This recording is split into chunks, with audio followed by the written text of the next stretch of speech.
You are watching GboahTv. Kindly subscribe, like, and follow. Thank you. Very well.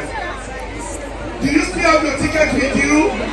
If you have your ticket with you, raise it up, let me see. Check your ticket, number 3878. You are the first lucky person. Who is that person? Please check the number and let the person be on stage. 3878. Okay, that's the number one. Okay, the second one.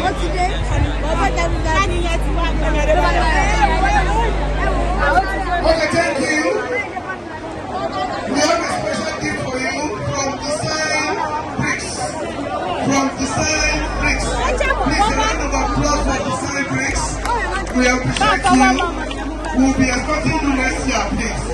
The next person, 3587. 3587.